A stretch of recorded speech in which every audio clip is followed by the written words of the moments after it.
Hi, this is Musa. This is today's game between Anish Giri and Peter Svidler in Baku 2015 Chess World Championship or World Cup, if you wanna call it that. And Giri, having the white pieces, started a Ruy Lopez or Spanish opening, and the choice here was to play Bishop e7 among all choices. White continued with Rook to e1 and b5 immediately. We continue with the main line, and after c3 and d6, of course d5 is the martial gambit or martial attack. And Anish Giri continued with h3, and we have seen this in the previous game of Pavel versus Hikaru Nakamura. And here we had Bishop b7 and d4. Black having many choices, among them is Knight a5 attacking the bishop, but this will take the bishop to maybe a better place. If Black has ideas of taking on d4, then bishop on c2 is attacking h7. So Svidler chose Rook to e8, and some themes or some ideas is that the bishop might go to f8. Black could play g6, h6, or even h5 and have the rook control or share the control of the e-file. However, White having many ideas, among them is bishop g5, knight g5, even a4, starting queenside activity, or just the simple knight bd2. Note that after rook to e8, d5 is not possible, because after knight a5, bishop c2, c6 will be played. The knight will go to c4, and if he is attacked with b3, he will go back to b6, attacking the d5 pawn chain for white, and opening also the diagonal for the b7 bishop, also freeing his weak pawn on c-file.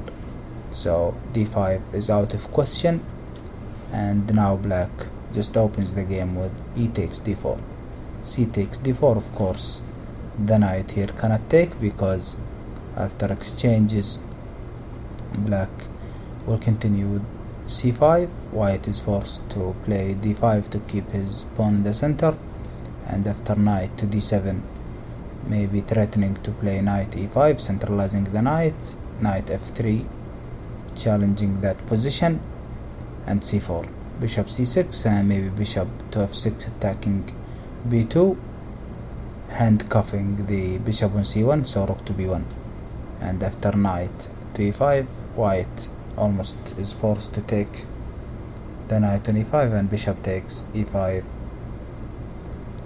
Maybe after bishop to e3, Black can play rook to c8 or even a5.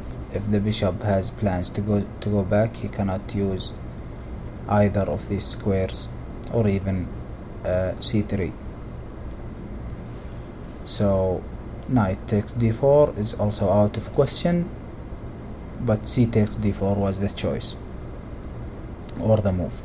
And we're gone back to the game. Knight d7 from Svidler. Maybe h6 was also good, or even knight to a5. But after knight d7, Anish Giri played knight to f1. Knight will also go to e3 or even g3 at some cases. Now knight attacks the bishop, typical move in this opening, and bishop to c2. Bishop goes back to f6, opens the e-file for the rook, attacks d4, and also the rook now attacks e4 with the bishop on b7. Now rook to b1, protecting or extra protection for the b pawn, and removing the rook from the dangerous diagonal for the bishop. And now Black gets rid of the weakness on c5, and White immediately closes the center in the face of the bishop. on b7. Why not take on c5? Because it will not change anything. Now if bishop to f4, then knight to c4, and white now has many problems. He would have to play the queen to c1 to protect a3. If he wants to attack the knight with b3, then the knight will fork the bishop and the rook, so white will be slow and it will take him a long time to solve minor problems, while black can focus on the game easily. So after c5, white or Giri played d5, and now knight to c4. b3 attacks the knight. Knight goes to e5, but Giri doesn't want to exchange knight. He played knight 3 h2. However, black now can play c4 and cement his knight on c4 and entering white's territory, but he rather played knight to g6. Maybe he's expecting f4. Now knight jumps to g3. Now that the bishop on b7 is looking at double pawns or connected pawns on e4 and d5, he has nothing to do with that, so he plays to c8. Now white wants to play knight to g4, but he knows that the bishop will run away from the knight's attack and plays to c3, attacking the rook. So maybe Giri was a little proactive here and played rook to f1, removing the rook from the potential threat. Now knight to b6. The other knight will be active, and this is very strategic, important point here. Two knights being active, and c4 is coming. The knight will be cemented on c4. However, this also opens the diagonal for the c8 bishop to eliminate the knight in case the knight jump to g4, and indeed it is. We have knight to g4. Now black can play bishop to d4, removing the bishop from the attack of the knight, or take the knight. He takes the knight, doubles the pawn in g-file. The next step is that he wants to play bishop e5 and triple pawns on g-file, which would look very funny to me.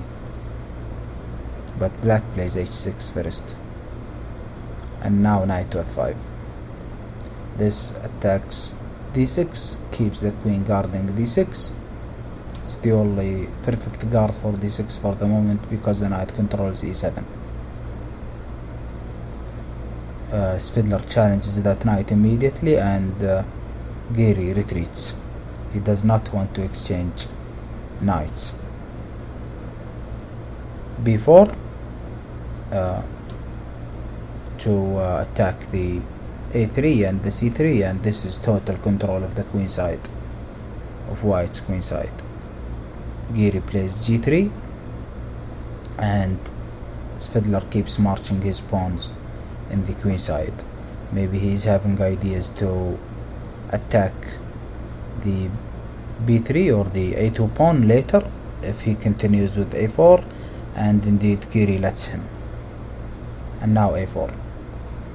b takes a4 is almost forced, and queen to d7. Of course, the pawn is defended twice, but now the pawn cannot be defended more than 2 times.